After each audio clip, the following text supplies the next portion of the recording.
Welcome. This is not just a book summary. This is a guide to take back control of your life. Because the truth is, most of us are not being destroyed by the world. We are being destroyed by our own emotions.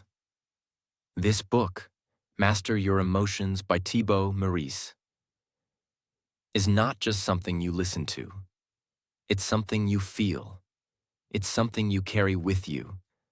Because it's about the part of you that no one else can fix. Your mind, your pain, your fear, your thoughts. This book will show you why you feel angry for no reason, why you overthink and sabotage your own happiness, why you sometimes feel empty, lost, or frustrated, even when life is going okay, and most importantly, how to break free from that emotional prison. You're not weak. You're not lazy. You're just never taught how to manage your emotions. And this book changes that. So why should you listen? Because no matter where you are in the world, whether you're a student, a worker, a dreamer, or someone who's just tired of feeling stuck, this is the mirror you've been avoiding. And if you watch this till the end, I promise you'll understand yourself better than you ever have. This book summary is also perfect for your English listening practice because it's written in simple, clear English, filled with emotional storytelling, real examples, and powerful messages. So while you learn about mastering emotions, you'll also improve your vocabulary, sentence structure, and understanding of spoken English, all at the same time. Now let's begin. Chapter 1. How your survival mechanism affects your emotions. Understand the wiring inside your mind, and you'll stop blaming yourself for everything you feel. Imagine this. You're sitting at home. Nothing bad has happened, but your heart races. You feel anxious. You start imagining all the worst-case scenarios in your life. Why? Because deep inside your brain, there's a 2 million-year-old system still running, built for survival, not happiness. Thousands of years ago, humans had to fight for life every day. Wild animals, starvation, violence, survival was everything. So the brain evolved with only one job: protect you, not make you feel good, not help you grow, only one job: keep you alive. But in today's world, that ancient brain still exists. It can't tell the difference between a real threat and just an uncomfortable feeling. So what happens? A negative comment online? Your brain treats it like danger. You make a mistake at work? Your brain thinks you're about to die. Someone doesn't reply to your message? Your brain says, "You're not safe. You're not loved." This is the survival mechanism. And it's the reason why so many people live in anxiety, fear, and overthinking, even when there is no real threat. Imagine a man named Alex. 2,000 years ago, if Alex saw a lion in the forest, his brain would flood his body with fear to make him run and survive. Now imagine Alex today, sitting in an office. There's no lion, but his boss sends a cold email that says, "We need to talk." His brain doesn't know the difference. It sends the same fear signals. You're in danger. You're about to lose your job. You're going to fail. You're not safe. This is how our own brain becomes the lion, and it ruins our day, our sleep, and our peace. The lesson: you are not broken. Your mind is just overprotective. And once you realize this, you can stop reacting like a victim and start responding like a warrior. The key is not to fight your emotions. It's to understand them, to say, "This fear is coming from an old system. It's trying to protect me, but I don't have to let it control me." This awareness, this understanding, is the first step to emotional freedom. Chapter 2. What is ego? Ego is not arrogance. Ego is your false self, and it's keeping you emotionally trapped. Now let's go deeper. What really causes most of your emotional pain? Not failure, not rejection. The answer is ego. But ego isn't what most people think. Ego isn't just pride. Ego is the false version of you. The part of you that's always trying to prove something, protect something, or hide something. Let's break it down simply. When you try to look strong, even when you're broken, that's ego. When you fear embarrassment more than growth, that's ego. When you're constantly worried about how people see you, that's ego. And the more your life is controlled by ego, the more you suffer emotionally. Because ego is always chasing an image, a story. And when reality doesn't match that story, it breaks you. Imagine a young man named Daniel. All his life, Daniel was told, you have to be the best. You have to impress everyone. You have to succeed. So he created an image. I'm successful. I'm smart. I'm strong. But one day he fails publicly. He loses his job. He breaks up. He makes a mistake. And suddenly, he doesn't just feel bad. He feels worthless. Why? Because his ego is screaming, this is not who I'm supposed to be. I'm not a failure. I can't let people see this. But here's the truth. Daniel didn't lose his worth. He only lost his ego's mask. The lesson.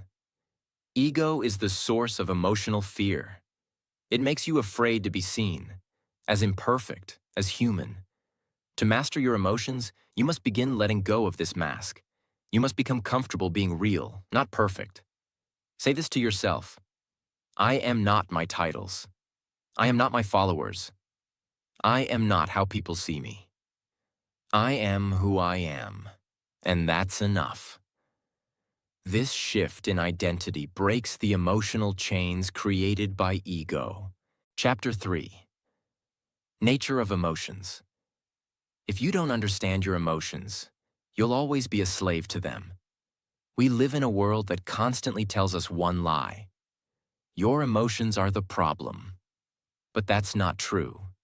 Your emotions are not the problem. They're the message. They're the signal, like a red light on your dashboard. If you don't understand what your emotions are or where they come from, you'll always be confused, always reacting, always saying things like, why do I feel this way? Why am I angry when nothing happened? Why am I sad even when everything is fine? To answer that, you must understand what emotions really are. What are emotions? Emotions are your inner response to how you interpret an experience. They don't come from the outside world. They come from your thoughts, your beliefs, your interpretation of what's happening. Two people can go through the same situation, but feel completely different emotions. Why? Because they interpret it differently. Imagine two people sitting on a flight. Suddenly, the plane hits turbulence. Passenger A immediately starts to panic. His heart races. He grabs the seat. He feels like he's going to die. Passenger B just smiles, closes her eyes, and takes a deep breath. Same plane, same shaking, same moment. But one feels fear and the other feels peace. Why? Because emotions don't come from what's happening. They come from what you tell yourself about what's happening. Passenger A thinks, this plane is going to crash. Passenger B thinks, turbulence is normal. It'll pass. That's the nature of emotions. They are reactions to your thoughts. What this means for you, you are not a puppet. Your emotions are not controlling you. Your thinking is. When you feel jealous, angry, insecure, anxious, don't just push the emotion away. Ask, What am I believing that is creating this emotion? That's where the power begins. Sarah walks into a party. She sees two people looking at her and laughing. Instantly, her heart sinks. She thinks, they're laughing at me. Maybe I look weird. Maybe my dress is ugly. I shouldn't have come. She starts feeling small. Her mood drops. Her confidence disappears. But here's the truth. Those people weren't laughing at her. They were talking about a joke someone told. So what created her emotion? Her own interpretation, not reality. Her story, not the truth. The lesson. If you want to master your emotions, you must become a story detective. Every time you feel something painful, ask, what am I telling myself? Is it 100% true? Could I tell a different story? When you change your story, your emotions will follow. This is how you begin to master your emotional life. Not by avoiding emotions, but by understanding where they come from. Chapter 4. The impact of sleep on your mood. Sometimes your sadness has nothing to do with your life, and everything to do with your lack of sleep. Most people think they're depressed. Most people think they're anxious. Most people think something is deeply wrong with them. But sometimes, the truth is much simpler. They're just exhausted. In today's world, sleep is the most disrespected medicine, and your emotions pay the price. Why is sleep so important for your emotions?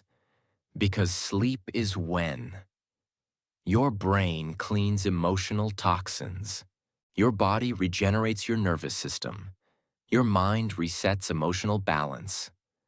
When you don't sleep enough, you become more irritable, you overreact, you feel more stressed, overwhelmed, and sensitive. Meet Jacob, a graphic designer with big dreams. For months, he's been working late nights, drinking coffee at midnight, skipping sleep to get more done. And at first, it works. He's productive. He finishes projects. But slowly, he starts snapping at his wife. He cries randomly. He loses interest in things he once loved. He begins to think, am I depressed? Is something wrong with me? But the answer wasn't emotional. It was physical. He was running on 3 to 4 hours of sleep for weeks, and his brain couldn't regulate emotion anymore. Once he began sleeping 7 to 8 hours again, he noticed fewer mood swings, more mental clarity, a feeling of peace returning. The lesson. If your mind feels heavy, before you judge yourself, check your sleep. Ask yourself, am I sleeping enough? Am I going to bed with stress in my chest? Am I giving my brain the rest it needs to recover? Sometimes the most emotional thing you can do is take a nap, and the most productive thing you can do is go to bed early. Chapter 5.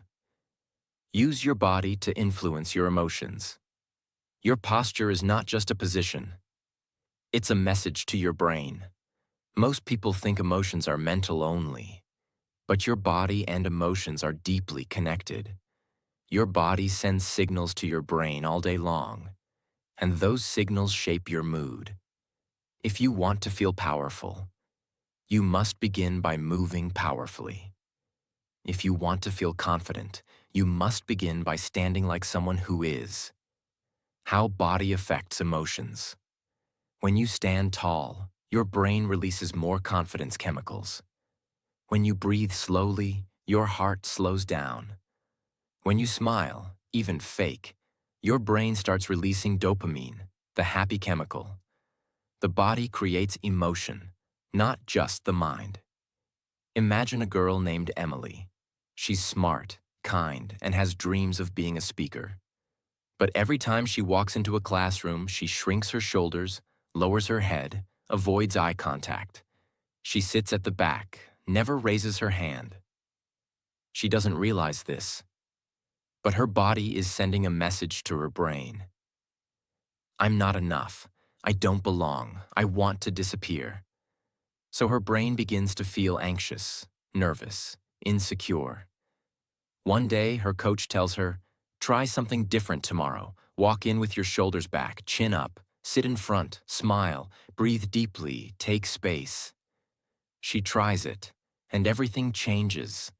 Not because the world changed, but because her body's message to her brain changed. The lesson: you don't need to feel confident to act confident. You can act your way into a new emotion. Before your next meeting, event, or challenge, do this. Stand tall. Roll your shoulders back. Breathe deeply. Walk with purpose. Speak slowly. Your body can carry your mind until your mind becomes strong again. Chapter 6. Using your thoughts to influence your emotions. You are not your thoughts, but your thoughts are shaping your entire life. Let's start with something most people never realize. Every emotion you feel started as a thought. Yes, every time you feel jealous, hurt, hopeless, embarrassed, angry, it all began with a single thought. But we often don't catch it, because thoughts happen fast, like lightning. They're quiet, automatic, and invisible. But they are the script running the movie of your life. So what is a thought? A thought is like an inner sentence. It's what your mind says about what's happening, or what might happen. Event: you see someone else succeed. Thought: I'll never be that good. Emotion: sadness or insecurity. See that? The emotion didn't come from the event. It came from the story you told yourself. That's the real power of this chapter. If you can catch the thought, you can control the emotion. But here's the problem. Most of us never question our thoughts. We believe every single one of them, even when they're destructive. Thoughts like, I'm not good enough. Nobody cares about me. Everything is going wrong. I'll always be like this. I'll never be successful. None of these are facts. They're opinions, formed by fear, past wounds, and limiting beliefs. So how do you take back control? You must do two things. 1. Observe the thought before it becomes emotion. 2. Replace the thought with something stronger. Let's explore both in detail. Step 1. Observe the thought. Most people feel a negative emotion and assume, that's just how I feel. But if you pause for even 10 seconds and ask, what am I thinking right now that's making me feel this way? You'll usually find the thought behind the emotion. And just seeing it breaks its power. Step 2. Replace the thought. This isn't fake positivity. This is mental discipline. Example: old thought. I always mess things up. Replace with, I've made mistakes, yes, but I learn and grow every time. This new thought will lead to a new emotion: hope, courage, peace. Daniel was a quiet 22-year-old who always avoided social situations. Every time he was around people, he felt nervous and awkward. He thought, people don't like me. I'm weird. I don't belong. One day, his mentor asked, what proof do you have that no one likes you? Daniel paused. He had none. His mentor said, that thought, they don't like me, is not the truth. It's your fear in disguise. So Daniel tried something new. He started replacing that thought with, I don't need to be liked by everyone. I'm here to grow, not perform. Slowly, his emotions shifted. His anxiety decreased. His confidence grew. The lesson: your brain is like a garden. Thoughts are the seeds. If you keep planting fear, you'll grow weeds. But if you start planting hope, growth, discipline, your mind will become a place of peace. You are not the prisoner of your thoughts. You are the creator of your mind. And once you understand this, Your emotions will finally become your ally, not your enemy. Chapter 7. Using your words to influence your feelings. Words are not just sound. Words are commands your brain obeys. What you say, out loud or in your head, is not just talking. It's programming. Your brain is always listening, and when it hears the same words again and again, it starts to believe them. It turns them into identity. So when you say things like, "I'm such an idiot," "I can't do anything right," "I'm always so lazy," your brain listens, your body reacts, your emotions collapse.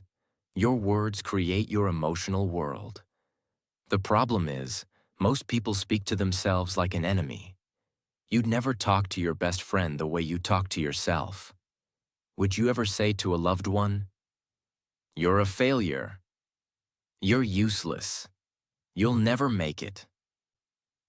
But you say it to yourself, and over time, those words build emotional damage. But here's the power. You can flip the script. When you change your language, you change your identity. And when you change your identity, your emotions follow. Elena, a 28-year-old athlete, had suffered a career-ending injury. She couldn't compete anymore. And every morning she looked in the mirror and whispered, "You're nothing now. You failed." Her depression deepened. She lost her energy. Her relationships suffered. One day, her therapist gave her a challenge. For the next 30 days, I want you to say just one sentence to the mirror every morning. "I am not my past. I am rebuilding stronger." She didn't believe it at first. It felt fake. But by day 10, something shifted. By day 20, she began to walk with her head high. By day 30, she started coaching others, stronger, wiser, more alive. The lesson: every word you speak is a building block. Build wisely. Instead of, "I'm not smart," say, "I'm learning more every day." "I'm lazy," say, "I'm rebuilding my discipline." "I'm broken," say, "I'm healing." Let your words become your emotional armor. Chapter 8. How your breath affects your emotions. The fastest way to calm your mind is already inside you, in the middle of chaos, in the middle of fear. You don't need a book, a guru, a therapist, or even a phone. You need only your breath. Your breath is the remote control for your emotions. Why? Because your breath controls your nervous system, your heart rate, your stress response, your emotional state. Most people breathe like they're in danger, even when they're safe. Short, shallow breaths, fast, tight, chest-based. That kind of breathing tells your brain something is wrong. Prepare to panic. But when you breathe slowly, deeply, and calmly, your brain gets a different message. We're safe. We're okay. There's no emergency. And suddenly, your emotions follow that message. The science. There's a nerve in your body called the vagus nerve. It connects your brain to your heart, lungs, and gut. When you breathe deeply, you activate this nerve. It tells your brain, "Calm down. Turn off the alarm. We're not in danger." Example: Jason was a high-level executive, known for exploding in anger during meetings. His coach gave him a challenge. Before every meeting, take 10 slow, deep breaths. Inhale for 4 seconds, hold for 4, exhale for 6, do it in the bathroom, do it at your desk, just do it. Jason tried it once, then twice, then every day. He noticed fewer outbursts, clearer thinking, a surprising peace inside him. Breath didn't change his life. It gave him back control of it. The lesson: you carry a powerful emotional tool with you everywhere. You don't need money. You don't need technology. You don't need anyone else. Just breathe. And the next time you're scared, Breathe. You're nervous. Breathe. You want to scream. Breathe. You want to quit. Breathe. Because sometimes the fastest way to master your emotions is to pause, close your eyes, and inhale life back into your body. Chapter 9. How to change your emotions. Your emotions are not permanent. They are energy, and you can redirect them. Most people believe that emotions are fixed. They believe, if I'm sad, I'm stuck. If I'm angry, I can't control it. If I'm hurt, I need someone else to fix it. This belief is a lie, because emotions are not permanent. They are temporary reactions created by your thoughts, energy, habits, and environment. And more importantly, emotions are not who you are. They are what you're experiencing. Just like the weather, you can feel cloudy, but you are not the cloud. You can feel hot, but you are not the sun. You can feel cold, but you are not the ice. You are the sky. Emotions are the weather passing through you. So how do we actually change our emotions? Changing emotions is like redirecting a river. You don't try to fight it directly. You dig a new path and let the water follow. There are 5 deep methods you can use to change your emotional state, and the book explores this with great power. Let's go through each method slowly and clearly. 1. Change the story you're telling yourself. Behind every emotion is a story. And if you change the story, you change the emotion. Example. Emotion, sadness. Story, I failed. I'm a loser. New story. I tried something hard. I learned. That's how I grow. Your emotion will shift, not because life changed, but because your narrative changed. 2. Change your focus. Where your focus goes, your energy flows. If you focus on what's missing, what went wrong, what you're afraid of, you will always feel negative emotions. But if you focus on what you can control, what you're learning, what's still possible, your emotional state changes. 3. Change your body. As we've seen in earlier chapters, the way you move, stand, and breathe affects your mood. When emotions feel stuck, move your body. Go for a walk. Do 10 push-upova. Dance like no one's watching. Take deep, slow breaths. Your emotions are energy in motion. Moving the body, boss, moves the emotion. 4. Change your environment. Sometimes it's not your mind. It's the room you're sitting in, the people around you, the noise, the light, the air. Your environment affects your nervous system. Too much clutter, noise, or negativity equals stress. Sometimes the fastest way to change your emotion is to leave the room, step into nature, or just put on music that uplifts you. Change your language. The words you use in your head, self-talk, can either trap you or free you. For example, saying, I'm destroyed makes you feel hopeless. Saying, I'm hurting but I'm healing makes you feel strong. Language creates emotion. To change your emotions, you don't need magic. You don't need someone to save you. You need to take back your power through tiny shifts in how you think, move, speak, and focus. It's not always easy, but it's always possible. A man named Michael spent years building a business he loved. One day, it collapsed. His partner betrayed him. His savings disappeared. He felt broken, angry, depressed. He sat in the same room every day thinking, my life is over. I'm a failure. I have nothing left. Then one morning, he took a deep breath and asked, what if I just change one thing today? He cleaned his room. He took a walk.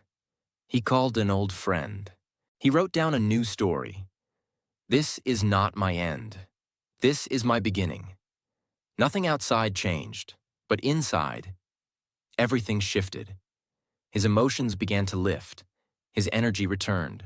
Within months, he started a new project, rebuilt his finances, and created a life stronger than before. Why? Because he didn't wait to feel better. He acted better. And the emotions followed. Chapter 10. Letting go of your feelings. You are allowed to feel, but you are not meant to carry it forever. Some people never move on. They're still angry about what happened 5 years ago. Still hurt by a breakup from a decade ago. Still carrying shame from a mistake they made at 18. They don't realize that emotions are meant to move through you, not stay inside you forever. But when you hold them in, they become heavy. And soon, that heaviness becomes depression, bitterness, even physical pain.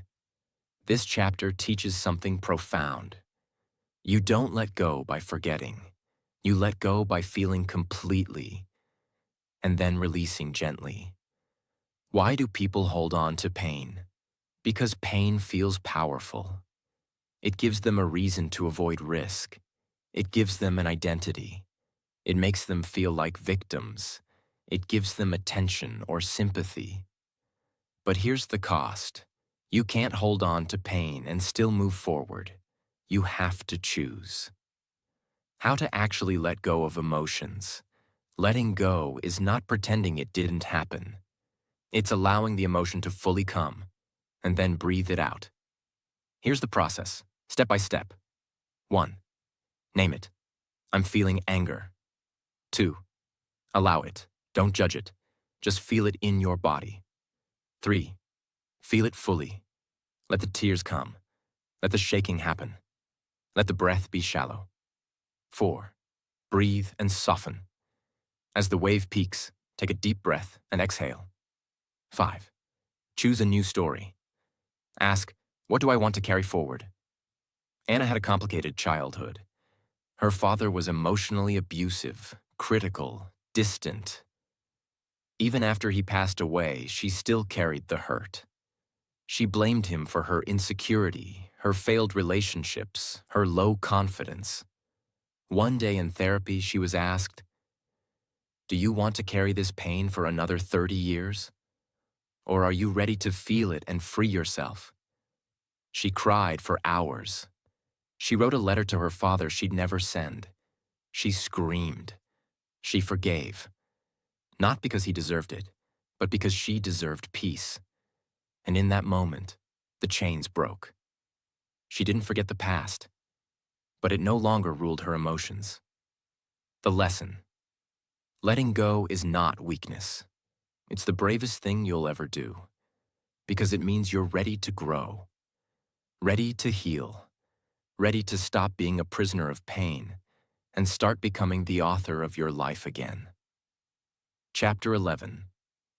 Preparing your mind to feel more positive emotions. You don't have to wait for joy. You can prepare for it. You can invite it. Here's the truth. No one teaches. Happiness is not an accident. Peace is not luck. Joy is not random. These are emotions you can prepare your mind to receive. Imagine your brain as a garden. If you don't plant anything, weeds will grow. Negative thoughts, worry, fear. They grow naturally in an untrained mind. But if you start planting gratitude, love, excitement, peace, and watering them daily, you train your mind to attract and hold positive emotion. So how do you prepare your mind for positive emotions? Start your day with intentional thoughts. Don't just wake up and scroll. Start with 3 thoughts. What can I be thankful for today? What do I want to feel today? How can I serve someone today? Avoid negative input in the morning. No toxic news, violent content, or comparison. Feed your mind peace in the first hour. Practice visualization. Close your eyes and imagine yourself calm, strong, smiling, fulfilled. Your brain doesn't know the difference between real and imagined joy. It responds to both. Reflect at night with grace. Before sleep, don't think about what went wrong. Think about what went right. Even small things. Whisper, "Thank you." Even if it was a hard day. Imagine a beautiful garden. It has the perfect soil. The sun shines every day. Seeds have been planted, flowers, trees, even fruit. But nobody waters it. Days pass, then weeks. And soon, the soil dries. The leaves turn brown. The flowers die before they bloom. Now someone walks by and says, "What a waste. That garden must be broken." But the truth is, it wasn't broken. It was just neglected. It didn't need fixing. It only needed attention, nourishment, consistency. That's how your mind and emotions work. You have potential, beauty, strength, peace. But if you never give yourself quiet moments, gratitude, positive thoughts, rest, joy, then don't be surprised when your emotions feel dry, heavy, or dead. You're not the problem. You just haven't been watering your inner garden. Start today, even one drop at a time, and slowly, the flowers of your peace will bloom again. The lesson: peace is not a gift you receive. It's a place you build inside yourself. Brick by brick, breath by breath. Train your mind to be a home for light, not darkness. Because you are the gardener, and the flowers of joy grow wherever you prepare the ground. Chapter 12. Short-term and long-term solutions to deal with negative emotions. You cannot solve lifelong pain with a temporary distraction, but you can learn to manage both the moment and the journey. When we experience negative emotions like sadness, anxiety, anger, or loneliness, we immediately want to escape. We look for short-term relief, watch YouTube for hours, eat something sweet, scroll social media, complain, blame others, sleep all day, distract ourselves, and in the moment, it works. We feel a little better, but that relief is temporary, and once it wears off, the pain comes back, sometimes worse. That's the difference between short-term fixes and long-term healing. This chapter teaches us something very important. Negative emotions are not evil. They are signals, messengers from within. Your job is not to push them away or hide them. Your job is to handle the moment with care, short-term strategy. Heal the root with patience, long-term strategy. Let's go deeply into both. Short-term strategies, how to survive the moment. Sometimes the emotion is too heavy. You feel panic rising or sadness crushing your chest. You can't think clearly. You just want to escape. Here are healthy short-term tools to calm your system. Deep breathing. 10 breaths in through the nose, out through the mouth. Cold water. Wash your face, hands, shifts your nervous system. Physical grounding. Hold an object, feel its texture, return to the present. Movement. Walk, jump, shake your body, move energy. Safe distraction. Listen to calming music, nature sounds, or uplifting videos. Short-term is not about fixing. It's about soothing, creating space so you can survive the storm. Long-term solutions. How to heal the root. Here's where most people fail. They try to fix deep pain with shallow solutions. They avoid therapy. They avoid self-reflection. They avoid forgiveness. But real emotional mastery comes from doing the deep, slow work. Here are powerful long-term practices. Journaling. Writing down your feelings, questions, patterns. Mindfulness practice. Sitting with your emotions without judgment. Forgiveness. Releasing old resentment. Not for others, but for your own peace. Inner child healing. Understanding the wounded part of you that's still scared. Building meaningful routines. Sleep, exercise, learning, nature. These rewire the brain slowly. seeking help. A good coach, mentor, or therapist can shift everything. The difference in one sentence. Short-term tools help you survive the moment. Long-term tools help you transform your life.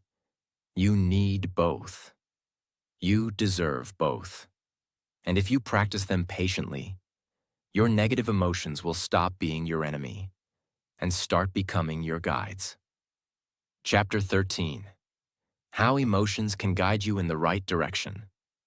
Emotions are not problems to fix. They are maps to follow. Most people treat emotions like enemies. If they feel bad, they push it away. If they feel fear, they freeze. If they feel anger, they explode or shut down. But this chapter reveals a new way to look at emotions. Every emotion is trying to guide you somewhere. Every emotion is a message, a compass, a teacher. If you listen, it will show you what's out of balance. If you ignore, it will become louder, heavier, and harder to control. What different emotions might be telling you? Anger. You feel violated. You need to speak up. Sadness. You're grieving. Something important is missing. Jealousy. You want something, but you believe you can't have it. Fear. You're about to grow. Something important is on the line. Shame. You're carrying a false story about your worth. If you listen, you can take powerful action from each emotion. So how do you use emotions as a guide? Pause and ask, what exactly am I feeling? Locate the cause. What triggered this feeling? What belief is behind it? Ask the message. What is this emotion trying to protect me from or push me toward? Decide the action. What wise step can I take from this emotion? The lesson. If you feel negative emotion, pause. Don't silence it. Don't fear it. Don't distract from it. Ask it. What are you trying to tell me? What's out of balance? What part of me is calling for love? Your emotions are not curses. They are calls for change. Chapter 14. Taking care of what people think of you. Freedom begins the moment you stop being controlled by other people's opinions. This is one of the deepest emotional chains of all. The fear of judgment. What will they think if I fail? What if they laugh at me? What if they don't like me? What if I'm not accepted? This fear stops people from speaking up, starting businesses, telling the truth, creating art, leaving bad relationships, taking risks. This fear kills more dreams than failure ever could. This chapter breaks that fear apart. It shows you that people are not thinking about you as much as you think. Their opinions are based on their wounds, not your truth. Seeking approval is a never-ending trap because it's never enough. What matters most is how you see yourself. Ask yourself, why do I want their approval? What part of me feels unsafe without it? Who am I trying to impress? And why? What if I lived for truth, not applause? Here's a truth bomb. People will judge you no matter what you do. If you stay silent, they'll say you're weak. If you speak up, they'll say you're too loud. If you follow your dreams, they'll say you're arrogant. If you give up, they'll say you had no discipline. So you might as well do what feels true to your soul. Example. Lucas was a gifted dancer, but he hid it for years because his family said it was embarrassing and not a real career. He got a job he didn't like. He played small. He was always anxious. One day, he saw a video of a dancer inspiring thousands. Something inside him woke up. He quit his job, moved to a new city, took a risk. He started performing, even when people mocked him. And one day, the same people who once laughed were clapping for him. He didn't wait for approval. He chose freedom over fear. The lesson. Approval is a cage. Freedom is the key. And you're holding it. Let people misunderstand you. Let them talk. You are not alive to please the world. You are alive to become who you were meant to be. And the moment you stop caring about their judgment, you start living in your full emotional power.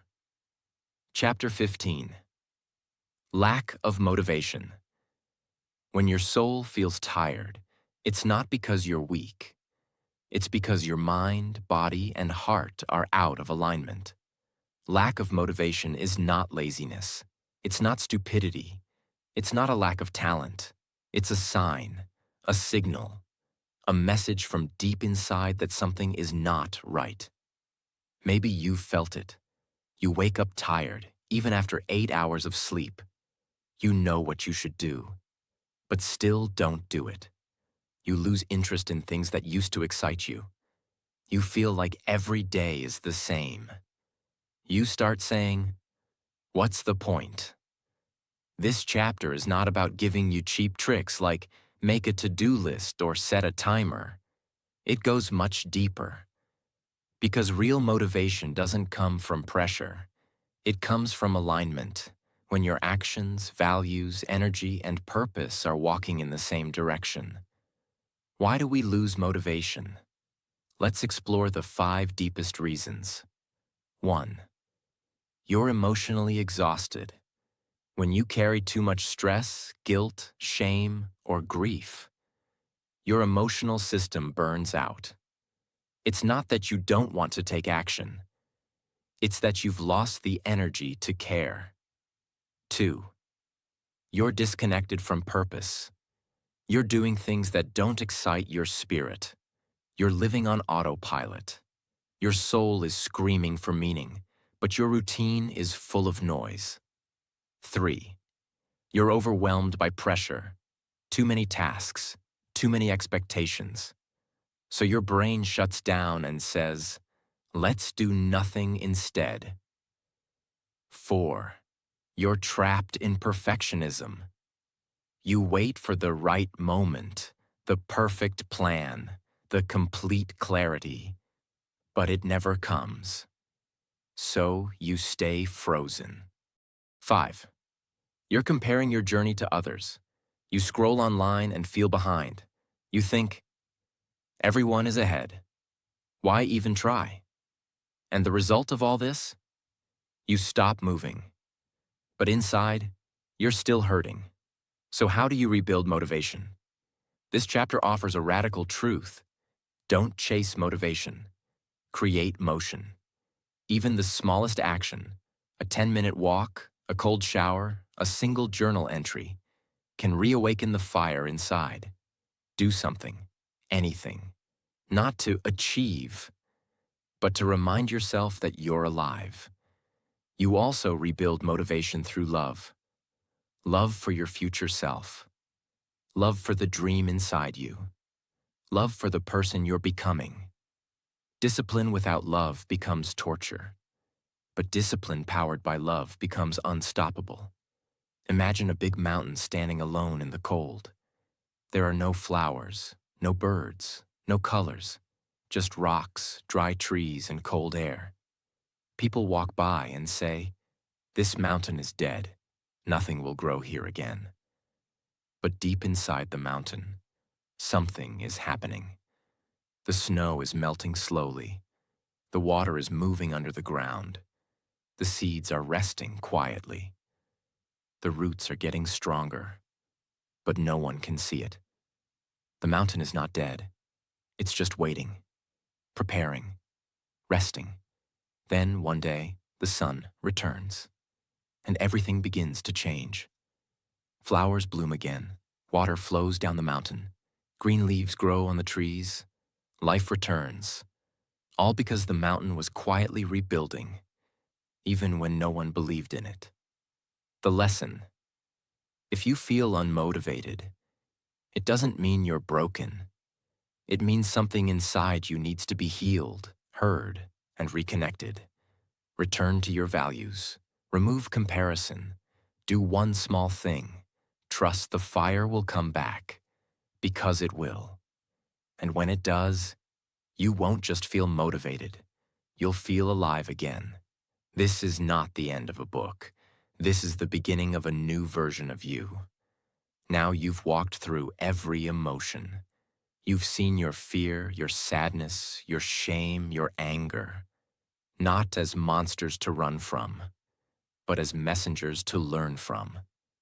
You've discovered that your thoughts create your reality, that your body can shift your energy, that your breath is your reset button, that your words shape your identity, that your past pain doesn't need to be your future story, that you are not your emotions, you are the master of them. And maybe for the first time in your life, you now realize that you were never weak. You were never broken. You were just never shown the tools. But now, you have them. You know how to heal, reflect, choose, release, grow, and rebuild. So here's my final message to you. Stop waiting to be perfect. Stop waiting to feel ready. Stop asking for permission. Stop trying to make everyone happy. The life you want, the peace you deserve, the strength you admire in others, it's already inside you. It's been waiting, patiently, silently. Now it's time to rise. Don't live your life controlled by anger, fear, or the opinions of others. Don't keep dying in your mind while your heart still has dreams. You are not meant to survive. You are meant to transform. So move forward, one breath at a time. And if no one believes in you, let this message be the voice that says, I believe in you. You're not done yet. Subscribe if you're ready to master your emotions. Share this with someone who's silently struggling. And remember, this book didn't just teach you how to feel better. It taught you how to become unstoppable. See you in the next video. And until then, keep rising. You were born for more.